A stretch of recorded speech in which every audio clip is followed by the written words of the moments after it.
Welcome to Live with Miami's Community News, South Florida's #1 source for local stories. I'm Michael Miller, bringing people together and sharing the voices, events, and connections that shape our community. Cheers, guys. That'd be true.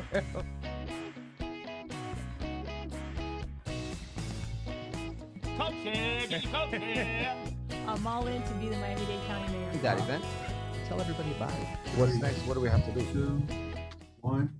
Thank you for joining us. It is my honor to be with Miami-Dade County Mayor Daniela Lavine Cava. Thank you very much for being here, Mayor. Love to be with you, Michael, always. So you've had a pretty rough couple months here. Yes, true. So we're going to talk a lot about the budget and some other things. But big question, people ask me, why did she come and tell us there was a $400 million deficit instead of just doing those things so they wouldn't have been? And so I said, I don't know, I'm going to ask her. Oh, whoa.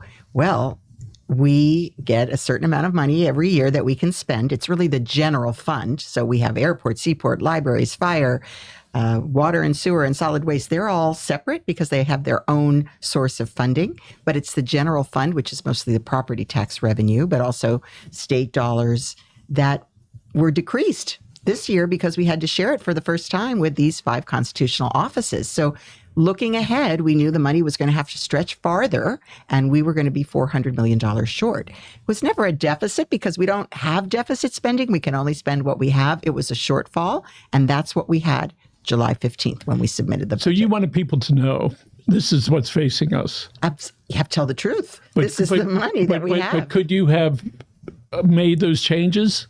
We came in with a balanced budget on July 15th that was $400 million less in general fund. And we told the people through 20 public town halls, numerous other ways that we communicated, unprecedented amount of public involvement. Starting in May, we told them we're squeezed $400 million.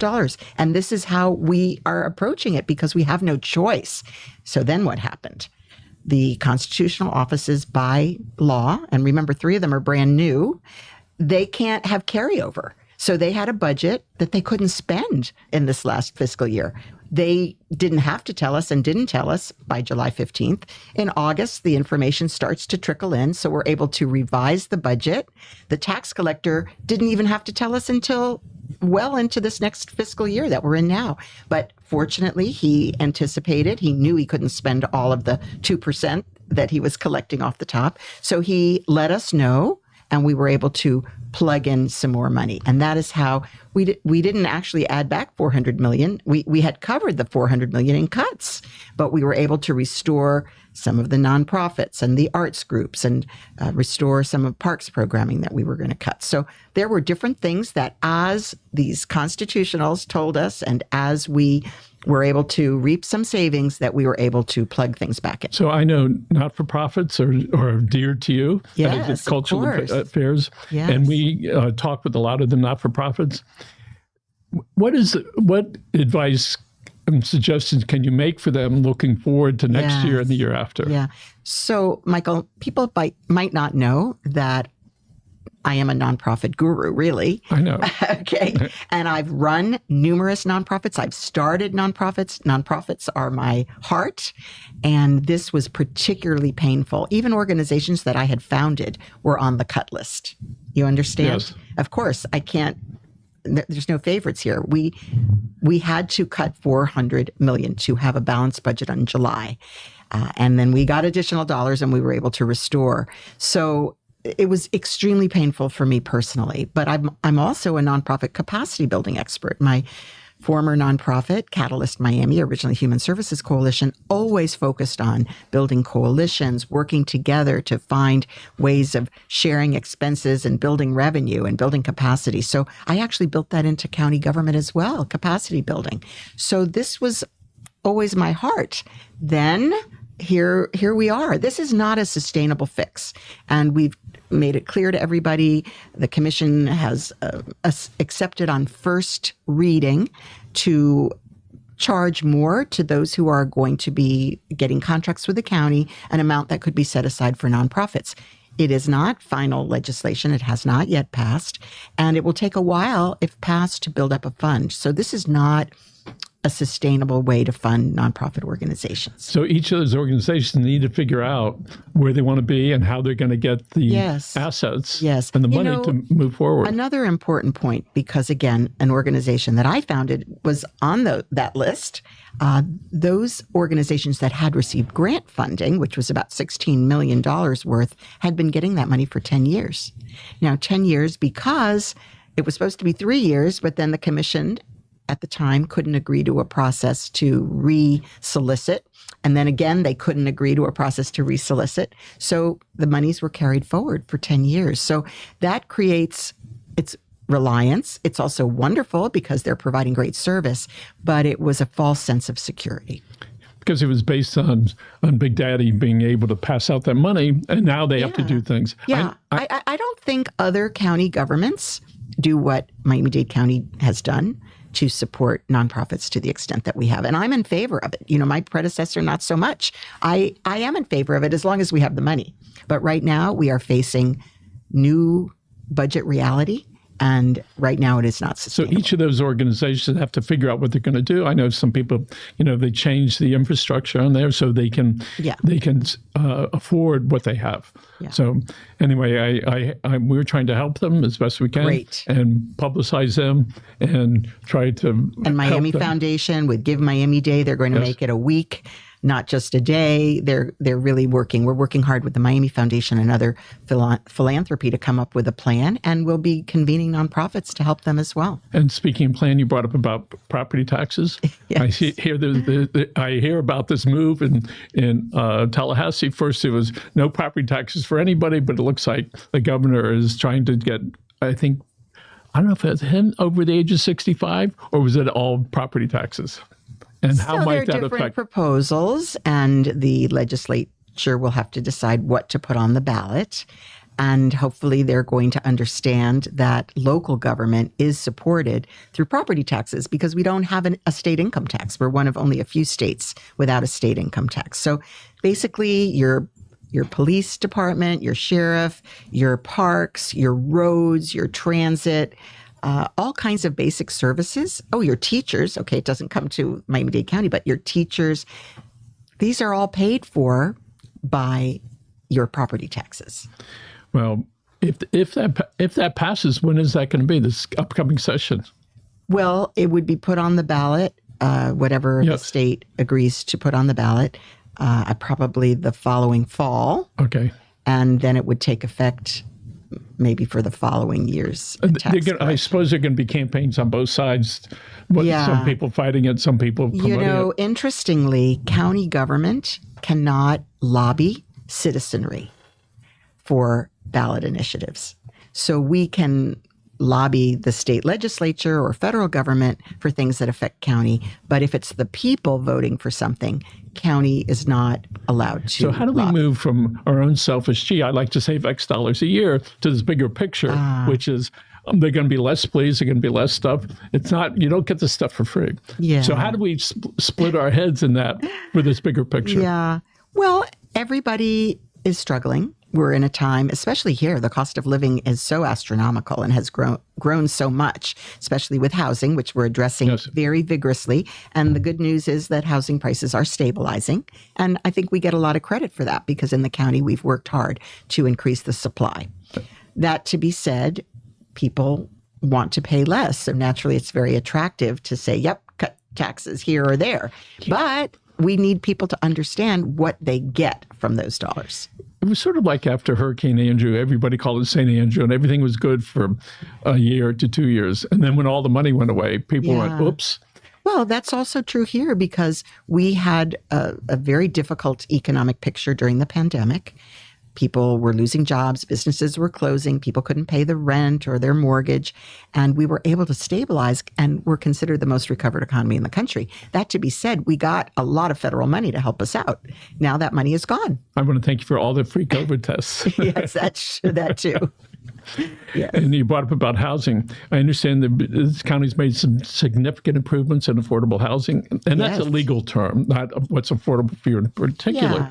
Yeah. So let's talk about the number of units the county has built Right, since right. 2020. Yeah, so Ish. since I've come Yes. in as mayor, where I'm totally committed to housing, which I believe is a human right, decent housing, and it's also our economy. If we can't house our workers, they're going to leave, and we're going to be shortchanged. And in fact, some have left because of the high cost of living. So we've already established almost 6,000 new units and another 12,000 in the pipeline. And we've doubled the amount of money that we're spending. We are fortunate we have a dedicated source of revenue. It's called surtax that comes from a surtax on commercial property transactions. And that money is used to help finance affordable and workforce housing. And by the way, Michael, it's not just low income. We're talking middle income jobs, Yes, right? yes. We're talking about, of course, our teachers, our firefighters, our police officers, and the like. But we also did something for the condominiums. So if you own a condo that's older and now you have a life safety matter and you need reserves, we created a special fund up to $50,000, zero interest for 40 years to help you pay for those life safety improvements so you wouldn't lose wonderful. your home. And it's wonderful. Yeah.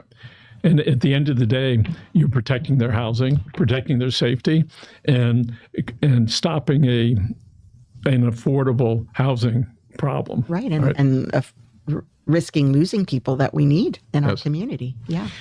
So let's talk, and we'll get it out of the way, the waste to energy facility that is now no longer a concept. But tell us what the plan is. The commission did vote to proceed with a long-term strategy, okay, because we've been sending a lot of our trash out of the county to Okeechobee. By the way, they're happy to take it up there because they make money on our garbage, if you will, but it's not a sustainable solution. And so the board did vote to find the land and enter into a contract to build a waste to energy facility as part of a larger waste strategy. That to be said, we haven't yet finally determined what that property would be or who the vendor would be. So that final decision has not been made. And power to the people who made such a stink, no pun intended, Yeah. in Doral. They spoke up loudly, Yes, and for sure. they were pretty persistent and consistent in delivering that message.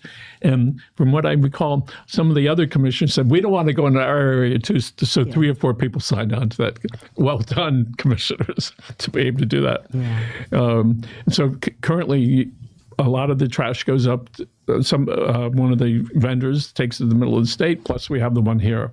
Yes, we do have landfill here, but it's rapidly filling up. It's really not a sustainable solution. Technically, we do have some additional capacity in some of those, but the commission has not shown a willingness to expand the use of those landfills. And onto my favorite subject, recycling. Yes. There's really not been a lot of conversation recently. I mean, it's there are a lot more things that are cooler to be than people recycling. But we have a big issue because of the tourists that come here. We do. We have double the rate of garbage of other major municipalities, and tourism is a big part of it. So we hired someone dedicated to renewable, sustainable waste and has been really great in seeking out solutions. We also brought in a consultant to help us develop a zero waste master plan. And we've already moved some contracts for yard waste to be recycled, mulching. We've increased, we're in the process, I think, of a new recycling marketing effort. And by the way, the city of Miami had been trying to stop their recycling Yes, I effort. remember that. And we said, no, you can't do that, because actually the county is responsible for county-wide recycling rates per state legislation.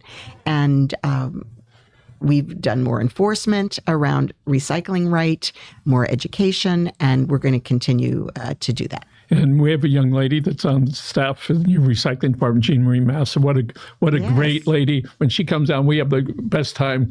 I'm still trying to figure out what can actually be recycled. Folks, if you need to look it up at miamidade.gov/solid right. waste, and you can find out what's And recyclable. actually, there's some interesting innovations. There's a tool that is through AI will scan the garbage and tell you. Nah. Yes, yes, yes. So stay tuned for that. And look, it also it evolves. So, for example, now you can, and you might not know this, recycle your yogurt containers and even pizza boxes, even a little greasy. No cheese, please, but a little greasy. You could recycle Your explanation is so box. much better than the I like that. I'm a recycling nut. So That's good. I'm totally And with you. I might have mentioned before, my wife and I went and bought a composter. It's like this big. Yeah. You put it in there. It'll create 10 pounds of stuff. We put everything but steak bones in there. And I take it and I put it out, in the yard. Your garden flourishes. In the garden. Yes. Do not put it in the grass because it'll grow all sorts of stuff. You experimented. I did. My yard guy says, what are you doing? He's put that in the bushes. So I compost at my house as well. And by the way, you can get a second composting bin for free. So, second garbage, no. So I produce a lot more compost. I'm so sorry. I'm talking recycling. Let me start again. I have 2 recycling bins and 1 garbage bin. And we fill them. All right. And folks, if you have a problem with your bins, all right, they're broken, just call 311. Yes. You can fix it or replace it. That's no right. charge. Yes. And if you need extra ones, you can pay for the service for the year. But again, a second recycling bin for free. All right. That means you've got to recycle more. My grandson, who lives on the water in Coral Gables, he's 10, he's out in his kayak, he's seeing all the manatees, and he holds up a plastic bag. Grandpa, I found this trash. And that's where the message has to get to these kids. Yes. Right. And before they get, wild and crazy. Yes. The young people really can influence the adults. So They did very me. important. They did me. And Frank called around, if something blows out of my car, I go get it now. Well, you remember Texas had a litter problem, and they came up with a campaign, Don't Mess with Texas. Oh, And it really worked. maybe it's going to be. We're working on it. Oh, good. Okay. And since you brought up about the airport, tell us what the plan is for the airport and what's going on now and what's going to be in the next 5 years. Okay, so this airport is the apple of my eye. Okay, we're really turning things around at the airport. In fact, we just got from JP Powers, which is the accreditation public, public opinion survey partner, that we are the most improved mega airport in the country. And people are really recognizing what we've done. $9 billion. No small change invested, about 1.5 already spent, and the rest in the hopper. Of course, you see improvements at the airport. We've already improved the counter area and the whole central area. It looks great. We have a new terminal that's coming online, a new garage that will be done ahead of schedule and under budget in time for the next holiday season. Yeah, See, right. it's possible. Manna from heaven. And we also have the lightning squad, the lightning team. That was my idea as well, to have people that roam the airport and fix smaller things. Dirty, needs to be repainted, a socket out, whatever it may be, the light. That also helps. And I personally, whenever I go to the airport, I take pictures. I send them, please fix this, fix that. The boss is speaking. Yes, I'm watching. But how many more cars are going to be added in the new parking facility? Oh, gosh. I have to get you that number, 2,000. Something like that. Thank you for the You're welcome. the hint. All right. It's a big deal. It is a big deal, and it has a name, Ibis. Ibis. It's the Ibis Garage. All right. That's a little birdie. Yeah. Sort of. The ibis is a very special bird, of course, mascot, because it's the first to leave before a storm and the first to return. Is that right? Yep. So if you want to know what's going on, look at the ibis. Our neighbor used to have a lot of horses. And so before the storms would come, they knew it. How about that? And you watch them and go, Susan, there's something going on. So, all right. Seaport is a big deal down here. Yes. All right. Tell us about the changes that have happened and what's going to happen. Well, we're heading to net zero at the port as well. And by the way, our airport is, I'm understanding, the most resilient airport in the country. And we're putting solar on the roof, and we have sustainable fuel capacity now, and many, many things. But at the port, we are still the cruise capital. We've also increased our cargo phenomenally. We're having to add, we had an innovation challenge with the Miami-Dade Innovation Authority, how to better accommodate more cargo because of the demand. The current challenge is to make sure that we have fuel available to Speaking of fuel. Yes, fuel for our ships. And we're working on solutions. Stay tuned. We have to. We can't afford to not be able to fuel all of our vessels. I know there's some big tanks. There's some Yeah, tanks yeah. on Fisher. Some people have different ideas. Those tanks have been there for decades, and that's been how we've fueled our port. So the county's working on a resolution there. We are very hard. Yeah. Yes. Yeah, good luck with that. Yes. Thank you. Okay. All right. Let's talk about transportation, public transportation, and the mobility for us around Miami-Dade County.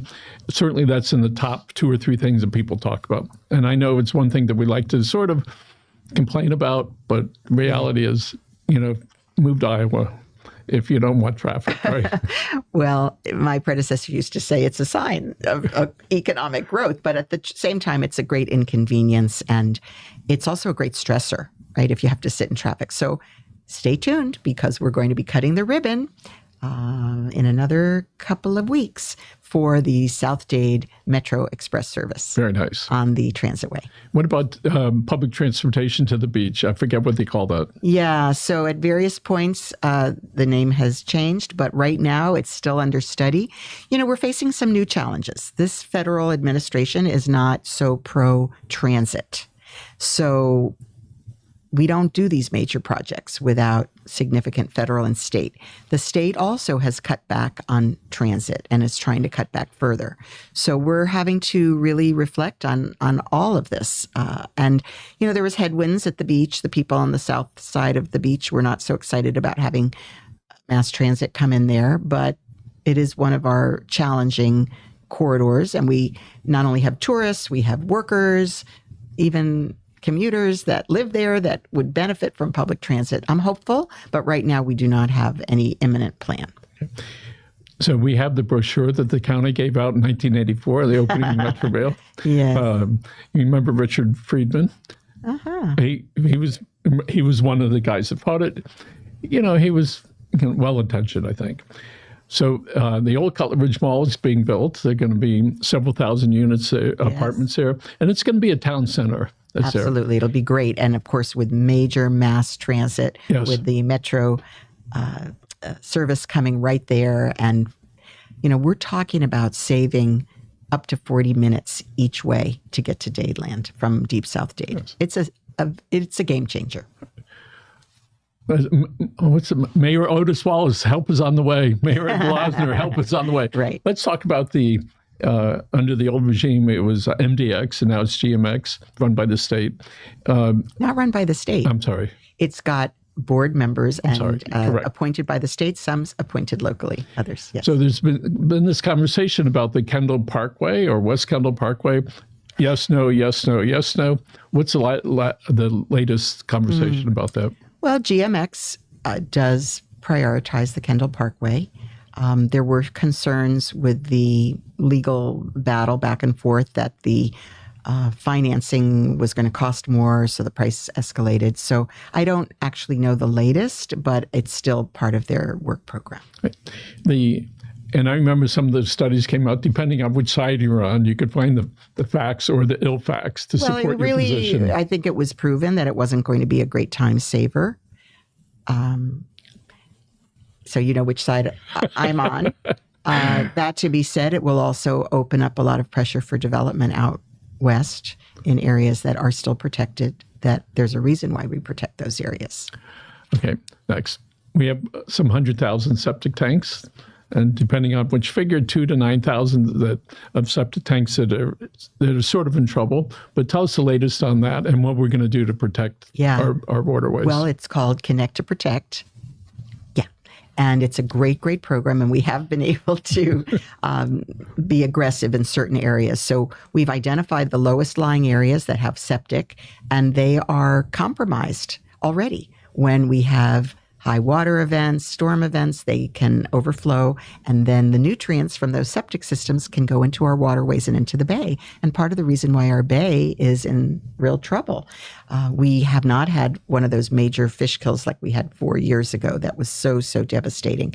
But that's because we've increased monitoring. We've reduced the runoff from fertilizers by not allowing fertilizer in the rainy season. So we've done a lot of things to protect the bay, but we need to be really aggressive about these septic systems systems. And one of the challenges is we cannot use our existing fee structure for water and sewer clients to pay for future clients. So we have to find other mechanisms to help pay for it. And it's expensive. Well, I'm glad you brought up fertilizer. Let's talk about the urban boundary development line. The developers keep trying to move it. Yes. The homeowners go, no, we don't want that. And it's always that struggle. So how do you protect the rights of the people that own the land there, whether they are a potential developer or the guy that wants to continue living there? How do we balance that? So when people purchase land outside the urban development boundary, they know there's an urban development boundary. The property is worth what it's worth for agriculture or open space. Obviously, as we grow, then there are changes made. There's an area called the urban expansion areas that are there if we have a need for more single-family homes. That's a big driver. Right now, because of our zoning changes along the transit corridors and the like, we have supply, we have space available for the demand inside the urban development boundary.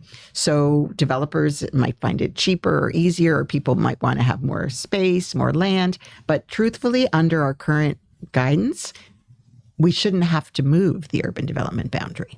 That doesn't mean that it'll always be that way. So these urban expansion areas exist, and on a case-by-case basis, the commission is sometimes voting to move the line.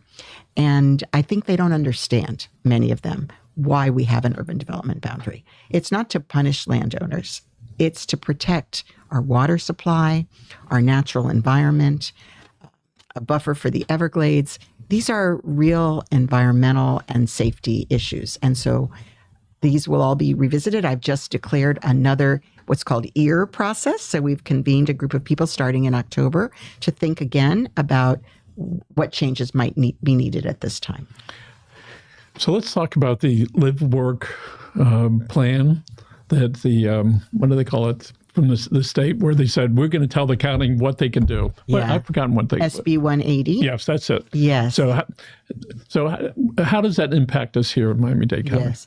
It has really restricted us. For example, starting when I was commissioner many years ago, I started the process on what's called the impervious ordinance, which included you can't build in a way that will put water on your neighbor's property, because we have a problem with flooding and drainage. And, you know, you shouldn't rain on your neighbor, basically, flood your neighbor. So there's a concern that even this law that came after we passed our impervious ordinance prevents us from implementing it because it's a restriction on developers. So there are reasons why we have restrictions. We locally know what the land use constraints are. And so there is a lawsuit that has been filed by around the state. We do have a position in the county not to preempt us. This is preempting us by the state. And we are going to be lobbying this year to roll back some of those restrictions. And it's almost like the state puts it in, it goes into effect for about 6 months or a year, and then the counties and the cities are being impacted by that as well. Well, Live Local, which was another thing that was a preemption by the state, that you, by rights, people could do zoning if it to a higher density, if it included a certain percentage of affordable and workforce. They haven't really rolled that back. Certain minor changes were made, and projects are moving forward under Live Local. I don't think with disastrous effect here locally, but if you're a single family home next to a large building, you might feel very put upon, right? That wasn't what you planned for when you purchased or built your home. So I don't know what the legislature will do, but this has been a pretty uniform protest that it was overreach. So we're hopeful that there will be a modification. Okay. Let's talk about our four-legged friends over at the at the Animal Service Department. Tell us the improvements that have been made and some things that are about to happen. Yeah. Well, we're all animal fans here. And I'll tell you what, we have a lot of animal advocates in our community. We hear from people not just here, but around the country and sometimes the world about our pets. So we built a new shelter. When I was a commissioner, we opened it in Doral. It's state of the art. And yet, especially pandemic, led to more pet abandonment. And so we've had to take back the closed shelter, the Medley shelter. We had to reopen it as an overflow. It is open air. It's not air conditioned. Of course, people are concerned about that. No animal has died from the heat, to be very clear, because sometimes people pass that rumor. It does have major fans and cooling sprays and things. And unfortunately, those are the animals that we have to take care of. And the adoption rate is not what it needs to be. So we're very fortunate. There was a land deal made. The Medley shelter has now been purchased by a private developer, in return for which he's purchased a property in South Dade that we are converting to a second full-fledged animal shelter. And it will be state-of-the-art. We're very excited about that. And we're also doing everything we possibly can to get those pets into foster homes, adoption. So, everybody... And if people want to donate time or stuff or money, Yes. they can go to Miami-Dade.gov/animal services. Yes, and we also have an oversight board now that makes recommendations, and we have a lot of influencers, social media influencers, who've been very helpful in getting the word out. Yeah. So I understand at the end of the month, the Animal Services is having an open house at one of the parks. It can have over 100 animals. People can go out there and they can find their pet. All right. If they don't find one there, they're going to be able to find one at the facility. I understand that if you've lost your pet and you send to the county a picture of them, they have this new AI software that will scan all the pictures of all the doggies and cats they have and say, I think we have. No kidding. I didn't even know that. That's great. And of course, if your animal is chipped, then we can more readily identify. The county can do that for them. Is there a charge for that? Do you happen to know? We have events where we make it zero charge. How's that? Well, I live in horse country, and frequently the dogs that are out, and if people, and we've called, said here's the dog, and if people have them chipped when they escape, like July 4th holidays or Christmas, New Year's, the fireworks, and it scares the dogs. Right? Yes. And I understand there are almost 600 dogs up there right now. It's a lot of dogs. Right? Yes. And trying to keeping that managed and keeping the animals healthy. Yes, of course. If they're in close proximity and if there's an illness, it's hard to prevent it from spreading. But we do a good job, and we are, a no-kill shelter. Yes. And unfortunately, dogs come in sometimes with injuries that cannot be repaired or illnesses that cannot be adequately treated, and so sometimes we do have to euthanize pets for their own well-being. The county had Animal Services had a dachshund with no legs.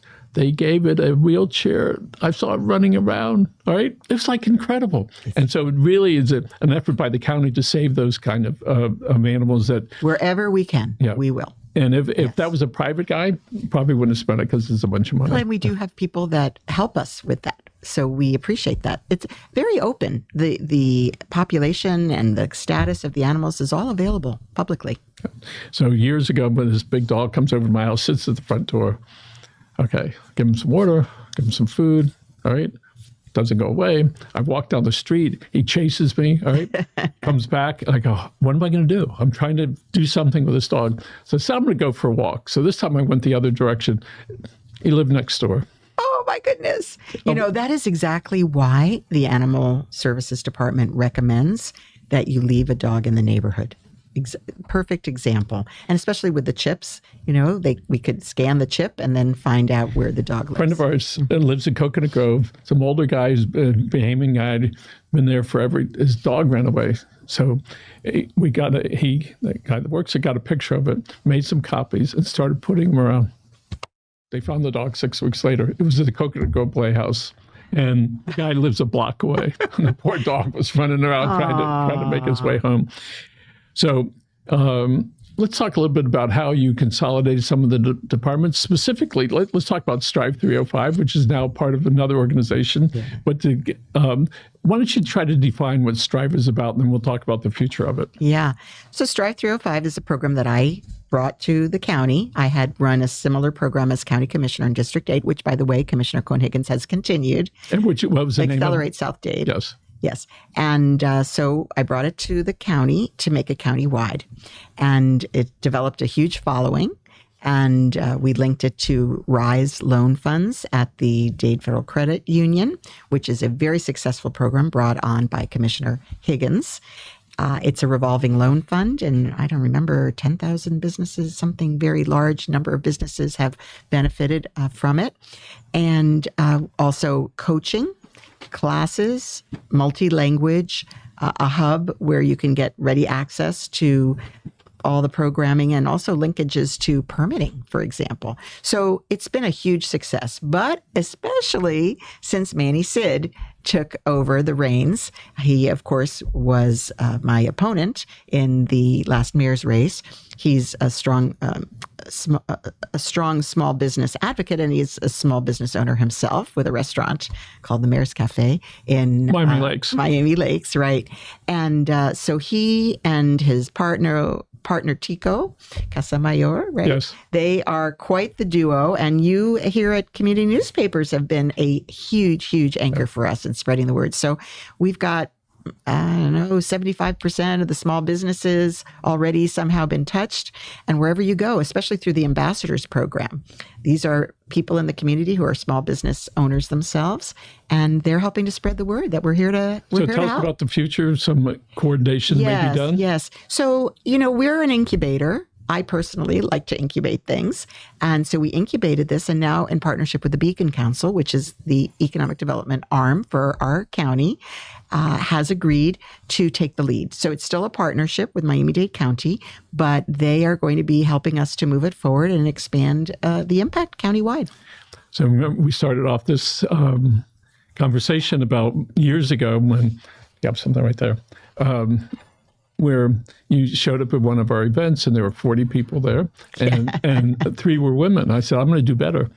Well, I'm so pleased because we film the Strive 305 shows here, talk shows here, that the week before last, one show was in Portuguese, one was in Creole, one was in Spanish, and one was in English. The sense of fulfillment that Grant and I have to be able to provide that service to the people, tracing all the way back to that day when you said, there are only 3 women here. And I said, I know, but I'm going to do better. Right. And we have been able to do it. I want to thank the county for that opportunity. Well, small businesses are the backbone. You yourself were once a small business. I'm not sure you qualify anymore, Michael, but totally. It's wonderful, the partnerships. That's what really makes our county so great. Mayor, thank you so much for being here. You're terrific, thank you. and you are my mayor. Well, I want to say thank you for bringing me in. And of course, we had a budget victory. We balanced the budget 3 times. Yes. And the final budget was truly a winner, again, with some short-term fixes, if you will. And I want to say thank you to the residents of Miami-Dade County who trust us, who work with us, who know how hard we work. And we're here for you. Thank you so much, Mike. And we're going to look at that camera right over there. And folks, thank you for joining us at number 1. And number 2, Grant and I now have decided that we're going to promote the new Disney rule, which is when you hug someone